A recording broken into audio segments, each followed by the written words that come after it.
નમસ્કાર મિત્રો, ધોરણ 6ના વિદ્યાર્થીઓ માટે તારીખ 15/2/2025ના રોજ લેવાયેલ સંસ્કૃત વિષયની એકમ કસોટી એના પ્રશ્ન બેંકનું સંપૂર્ણ સોલ્યુશન આપણે આ વિડીયોમાં જોઈશું. મિત્રો, આ વિડીયોમાં 1 થી 7 પ્રકરણનો સમાવેશ કરવામાં આવેલો છે. ચાલો જોઈએ પ્રથમ પ્રશ્ન છે આપેલા વાક્યનું અનુલેખન કરો. કોઈ પણ એક વિભાગ, તમારે કોઈ પણ એક વિભાગનું અનુલેખન કરવાનું છે. તો મિત્રો, એનો અત્યારે આપણે માત્ર જોઈ લઈશું કે પ્રથમ વિભાગ છે મંદમ મંદમ ભ્રામયતમ, બીજું છે અહમ પુસ્તકાલયમ ગચ્છામિ, ત્રીજું છે વર્ષાકાલે અહમ નૃત્યામિ, ચોથું છે ભવતઃ વર્ગખંડઃ કુત્ર અસ્તિ, પાંચમું છે રીતિ નીતિ સંસ્કૃતમ ભવતુ ભારતમ. તો આ પ્રથમ વિભાગમાં 5 વાક્યો આપેલા છે. એ જ રીતે દરેક વિભાગમાંથી તમને કોઈ પણ એક વિભાગનું અનુલેખન કરવાનું થાય છે. તો એનું અત્યારે આપણે વાંચન કરતા નથી. હવે આપણે બીજો પ્રશ્ન આગળનો જોઈએ. બીજો પ્રશ્ન છે સાદા પ્રશ્ન બીજો, નીચે આપેલા શબ્દોનું શ્રુત લેખન કરો. કોઈ પણ એક વિભાગ. તો અહીં તમને તમારા શિક્ષક જે વિભાગમાંથી લખાવે એ 5 શબ્દોનું શ્રુત લેખન કરવાનું છે. પ્રથમ વિભાગ છે જોઈએ. પ્રથમ વિભાગમાં પહેલું છે કર્ણઃ, બીજું છે ખેલામઃ, ત્રીજું છે ક્રીડામિ, ચોથું છે માતુલ ગૃહમ અને પાંચમું છે પુષ્પમ. તો આ રીતે કોઈ પણ એક વિભાગને તમારા શ્રુત લેખન તમારા શિક્ષક શ્રી કરાવે એ પ્રમાણે કરવાનું છે. એ પણ અહીં આપણે વધારે જોતા નથી. હવે આગળનો પ્રશ્ન ત્રીજો જોઈએ. ત્રીજો પ્રશ્ન છે નીચે આપેલા શબ્દો માટે, નીચેના શબ્દો માટેનો સંસ્કૃત શબ્દ આપેલા વિકલ્પોમાંથી પસંદ કરીને લખો. એમાં પણ તમારે કોઈ પણ એક વિભાગ લખવાનો છે. જોઈએ પ્રથમ વિભાગમાં શું આપેલું છે. પ્રથમ વિભાગમાં પ્રથમ છે આંખ શબ્દને સંસ્કૃતમાં શું કહેવાય? તો જવાબ છે આંખ શબ્દને સંસ્કૃતમાં નેત્રમ કહેવાય છે. બીજું છે હાથ શબ્દને સંસ્કૃતમાં શું કહેવાય? જવાબ છે હાથ શબ્દને હસ્તઃ કહેવાય છે. ત્રીજું પાછળ શબ્દને સંસ્કૃતમાં શું કહેવાય? જવાબ છે બી પૃષ્ઠમ. રમતનું મેદાન એના માટે છે ક્રીડાંગણમ. પાંચમું છે હથેળી, એના માટે છે કરતલમ. તો પ્રથમ વિભાગમાં આપણે આ રીતે જવાબ લખેલો હોવો જોઈએ. તો તમારો જવાબ છે સાચો હશે. હવે બીજો વિભાગ આપણે જોઈશું મિત્રો. બીજા વિભાગમાં છે ડોક શબ્દને સંસ્કૃતમાં શું કહેવાય? તો જવાબ છે ગ્રીવા. હોઠ માટે શબ્દ છે ઓષ્ઠઃ. દરરોજ શબ્દ માટે સંસ્કૃતમાં વપરાય છે પ્રતિદિનમ. અને ચોથું છે બગીચો શબ્દને સંસ્કૃતમાં શું કહેવાય? જવાબ છે ઉદ્યાનમ. પાંચમું છે પગ શબ્દને સંસ્કૃતમાં શું કહેવાય? એના માટે શબ્દ છે પાદઃ. તો આ રીતે આપણે બીજો વિભાગ પણ જોયો. હવે આપણે ત્રીજો વિભાગ જોઈએ. ત્રીજા વિભાગમાં પ્રથમ છે વાડ શબ્દને સંસ્કૃતમાં શું કહેવાય? તો એના માટે શબ્દ છે કેશઃ. બીજું છે પીંછું શબ્દને સંસ્કૃતમાં શું કહેવાય? જવાબ છે પિચ્છમ. કોયલ શબ્દને સંસ્કૃતમાં શું કહેવાય? એનો જવાબ છે પીકઃ. નાક શબ્દને સંસ્કૃતમાં શું કહેવાય? જવાબ છે નાસિકા. જળાશય શબ્દને સંસ્કૃતમાં શું કહેવાય? જવાબ આવે છે જલાશયમ.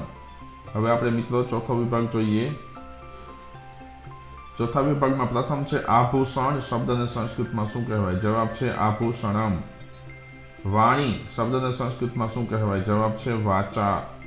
દળવાની ઘંટી શબ્દને સંસ્કૃતમાં પેષણી. શરૂઆત શબ્દને સંસ્કૃતમાં શું કહેવાય? જવાબ છે આરંભઃ. જીભ શબ્દને સંસ્કૃતમાં શું કહેવાય? જવાબ છે જીહ્વા. મિત્રો, હવે આપણે પાંચમો વિભાગ જોઈશું. પ્રથમ છે પેટ શબ્દને સંસ્કૃતમાં શું કહેવાય? જવાબ છે ઉદરમ. બીજું છે દાંત શબ્દને સંસ્કૃતમાં શું કહેવાય? જવાબ છે દંતાઃ. ભમરો શબ્દને સંસ્કૃતમાં શું કહેવાય? જવાબ છે ભ્રમરઃ. કપાળ શબ્દ માટે સંસ્કૃતમાં શબ્દ છે લલાટમ. અને દોરડું શબ્દને સંસ્કૃતમાં શું કહેવાય? જવાબ છે રજ્જુઃ. તો મિત્રો, આપણે 3 પ્રશ્નો જોયા. હવે ચોથો પ્રશ્ન જોઈએ. પ્રશ્ન ચોથો છે નીચેના પ્રશ્નોના જવાબ માટે યોગ્ય વિકલ્પ પસંદ કરો. કોઈ પણ એક વિભાગ. તમારે અહીં એક વિભાગ પસંદ કરીને લખવાનો છે. જોઈએ આપણે શું પ્રશ્ન આપેલ છે તે. મિત્રો, પ્રથમ વિભાગમાં પ્રથમ પ્રશ્ન છે કિશોરઃ પાઠશાલાયામ કિમ કરોતિ? તો એમાં જવાબ આવશે અભ્યાસમ. બીજું છે વિદ્યાર્થી કિમ ત્યજેત? એનો જવાબ આવશે સુખમ. ત્રીજું છે યથા અન્નમ તથા ખાલી જગ્યા, તેનો જવાબ છે ચિત્તમ. ત્યારબાદ છે રાજીવ કતિવાદને વિદ્યાલયમ ગચ્છતિ, જવાબ છે રાજીવ એકાદશ વાદને વિદ્યાલયમ ગચ્છતિ, જવાબ આવે છે એકાદશ વાદને. ત્યારબાદ ભવતઃ વિદ્યાલય કીદૃશ અસ્તિ, એમાં જવાબ છે સુંદર. તો આ રીતે આપણે પ્રથમ વિભાગના પ્રશ્નો જોયા. હવે બીજો વિભાગ આપણે જોઈશું મિત્રો. બીજા વિભાગમાં છે રાજીવ કુત્ર પુસ્તકમ પઠતિ, રાજીવ ક્યાં પુસ્તક વાંચે છે? તો જવાબ આવે છે પુસ્તકાલયે. બીજું છે હિમાલય કહ વસતિ, જવાબ છે શિવ. ત્રીજું છે પૂજા કુત્ર ગચ્છતિ, જવાબ આવે છે ચિત્રશાલામ. ચોથું છે હસ્તસ્ય ભૂષણમ કિમ, તો એનો જવાબ છે દાનમ. પાંચમું છે સુખાર્થી કિમ ત્યજેત, જવાબ છે સુખાર્થી વિદ્યામ ત્યજેત, તો જવાબ આવે છે એ વિદ્યામ. હવે આપણે ત્રીજો વિભાગ જોઈએ. પ્રથમ છે ક્રિયાશીલ કિમ ત્યજેત, જવાબ છે ક્રિયાશીલ નિદ્રામ ત્યજેત, એટલે કે ડી. યથાચિત્તમ તથા એ વાચ. બીજું છે પુસ્તકાલય કિમ વસતિ, જવાબ છે પુસ્તકમ. ચોથું છે શ્રોત્રસ્ય ભૂષણમ કિમ, તો જવાબ આવે છે શાસ્ત્રમ. પાંચમું છે યથા બીજમ તથા, જવાબ બનશે યથા બીજમ તથા ફલમ. હવે આપણે ચોથો વિભાગ જોઈએ મિત્રો. ચોથા વિભાગમાં પ્રથમ પ્રશ્ન છે સજ્જન કિમ ત્યજેત, સજ્જને શું ત્યજવું જોઈએ? જવાબ છે ક્રોધમ. ત્યારબાદ કાક કીદૃશ, કાગડો કેવો છે? જવાબ છે કૃષ્ણ, એટલે કે કાળો. સર્વતીર્થમયી કા, જવાબ છે સર્વતીર્થમયી માતા. ચોથું છે શક્તિ સંભૃતમ, પછી ખાલી જગ્યા સંભૃતમ, તો શક્તિ સંભૃતમ અને યુક્તિ સંભૃતમ. વિદ્યાલયસ્ય આરંભ કતિ વાદને ભવતિ, જવાબ આવે છે એકાદશ વાદને. મિત્રો પાંચમો વિભાગ છે. પ્રથમ પ્રશ્ન વર્ષાકાલે કહ નૃત્યતિ, તો એમાં જવાબ આવે છે મયુર. બીજું છે કંઠસ્ય ભૂષણમ કિમ, તો જવાબ આવે છે કંઠસ્ય ભૂષણમ સત્યમ. કહ પુષ્પમ દદાતિ, જવાબ છે વૃક્ષ પુષ્પમ દદાતિ, એટલે કે વૃક્ષ. ત્યારબાદ ભક્તિ સાધકમ અને ખાલી જગ્યા પૂરવાની છે મુક્તિ સાધકમ, તો એમાં ડી મુક્તિ. પાંચમું છે ભારતસ્ય ઉત્તરે કિમ અસ્તિ, જવાબ આવે છે હિમાલય. ત્યારબાદ હવે આપણે મિત્રો પાંચમો પ્રશ્ન જોઈએ. આપેલ ઉદાહરણ મુજબ નીચેના પ્રશ્નના જવાબ માટે યોગ્ય વિકલ્પ પસંદ કરો. કોઈ પણ એક વિભાગ તમારે પસંદ કરીને લખવાનો રહેશે. તો મિત્રો પાંચમા પ્રશ્નમાં પ્રથમ છે વિભાગમાં ઉદાહરણ આપેલું છે ખેલ ઉપરથી ખેલામહ શબ્દ બનાવેલો છે. તે જ રીતે આપણે ખાદ શબ્દ ઉપરથી ખાદામહ શબ્દ બનાવીશું. બીજું છે નૃત્ય, તેની ઉપરથી બનશે નૃત્યામહ. ત્રીજું છે પીબ, તો પીબ ઉપરથી બનશે પીબામહ. ત્યારબાદ આપેલું છે ઉપરોક્ત ઉદાહરણ મુજબ શબ્દમાં ફેરફાર કરો. અહીં તમને વિકલ્પો આપેલા છે અને આ ચોથું અને પાંચમું છે એમાં તમારે શબ્દો જાતે બનાવીને લખવાના છે. તો ભ્રમ ઉપરથી આપણે ખબર જ છે ખાદ ઉપરથી ખાદામહ બન્યું, તો ભ્રમ ઉપરથી ભ્રમામહ બનશે. ત્યારબાદ ગમ એટલે કે ગચ્છ ઉપરથી ગચ્છામહ શબ્દ બનશે. તો આ રીતે આપણે પ્રથમ વિભાગ છે પૂર્ણ કરી શકીએ. બીજો વિભાગ જુઓ મિત્રો. ઉદાહરણ છે હસ્ત, એની ઉપરથી બનાવેલો શબ્દ છે હસ્તસ્ય, એટલે કે હાથ અને હાથનું. એ જ રીતે કંઠ ઉપરથી બનશે બી કંઠસ્ય. દંત ઉપરથી બનશે દંતસ્ય. પાદ શબ્દ ઉપરથી બનશે પાદસ્ય. અને ત્યારબાદ એ જ રીતે ઉદાહરણ મુજબ આપણે શબ્દો હાથે બનાવવાના છે, જાતે બનાવવાના છે. તો જેમ કે કેશ શબ્દ આપેલો છે તો શબ્દ આપણે બનાવીશું કેશસ્ય. હસ્ત શબ્દ આપેલો છે, શબ્દ બનાવીશું હસ્તસ્ય. ત્યારબાદ મિત્રો ત્રીજો વિભાગ જોઈએ. ઉદાહરણ છે ચેતના નમતી અહમ નમામી. તો અહીં તમને અહમ શબ્દ આપેલો છે, તમારે નમતી ઉપરથી નમામી શબ્દ બનાવેલો છે. તો આપણે ખબર છે કે અહમની સાથે હંમેશા મી લાગે છે, તો અહમની સાથે મી લાગશે તો નમામી બનશે. એ જ રીતે સુરેશ પઠતી, તો એની ઉપરથી બનશે સુરેશ પઠતી અને અહમ પઠામી. મોહન ક્રીડતી, અહમ જવાબ આવે છે ક્રીડામી. આયુષી ગાયતી, તો જવાબ અને અહમ ગાયામી. એ જ રીતે ઉદાહરણ મુજબ તમારા શબ્દમાં ફેરફાર કરવાના છે.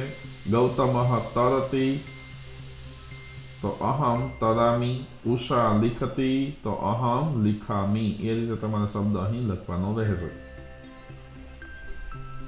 મિત્રો ચોથો વિભાગ જોઈએ. ચોથા વિભાગમાં ઉદાહરણ છે અહમ પઠામી. અહીં તમને કૌંસમાં પઠ ધાતુ આપેલ છે, એની ઉપરથી પઠામી શબ્દ બનાવેલો છે. તે જ રીતે આપણે જે કૌંસમાં આપેલો ધાતુ હોય, શબ્દ હોય, એની ઉપરથી આખું પૂર્ણ શબ્દ બનાવવાનો છે. જેમ કે અહમ પછી ખાલી જગ્યા ગમ ગચ્છ, તો ગચ્છ ઉપરથી બનશે અહમ ગચ્છામી. તો અહીં શબ્દ ગચ્છામી છે એ તમારે લેવાનો છે. ત્યારબાદ નૃત આપેલું છે, નૃત ઉપરથી બનશે નૃત્ય, તો શબ્દ બનશે અહમ ખાલી જગ્યા, તો જવાબમાં આવે છે નૃત્યામી. ત્યારબાદ તૃ એટલે તલ, એની ઉપરથી બનશે અહમ તરામી. એ જ રીતે ચોથું અને પાંચમું છે ઉદાહરણ મુજબ ફેરફાર કરવાના છે. તો નમ ઉપરથી શબ્દ બનશે નમામી, તો આપણું વાક્ય બનશે અહમ નમામી. ત્યારબાદ લીખ ઉપરથી શબ્દ બનશે લિખામી, તો આપણું આખું વાક્ય બનશે અહમ લિખામી. ત્યારબાદ પાંચમો વિભાગ જોઈએ મિત્રો. ઉદાહરણ છે અહમ જલમ પીબામી, મીના જલમ પીબતી. અહીં તમે જોઈ શકો છો કે અહમની સાથે પીબામી આવ્યું, પણ મીના ત્રીજો પુરુષ એકવચન છે એટલે પીબતી શબ્દ બનાવેલો છે. એ જ રીતે આપણે બનાવીશું અહમ પુસ્તકમ પઠામી, યોગેશઃ પુસ્તકમ, ખૂબ સરસ, પઠતી બનશે. ત્યારબાદ બીજું છે અહમ ફલમ ખાદામી, તો જયશઃ ફલમ ખાદતી બનશે. અહમ ઉદ્યાનમ ગચ્છામી, મયુરઃ ઉદ્યાનમ ગચ્છતી બનશે. એ જ રીતે ઉદાહરણ મુજબ તમારા શબ્દોમાં ફેરફાર કરવાના છે. અહીં આપણે જોઈએ અહમ દેવમ સ્મરામી, બાલકઃ દેવમ સ્મરતી. અહમ ક્રીડામ ક્રીડામી, જવાબ ભાર્ગવઃ ક્રીડામ ક્રીડતી બનશે.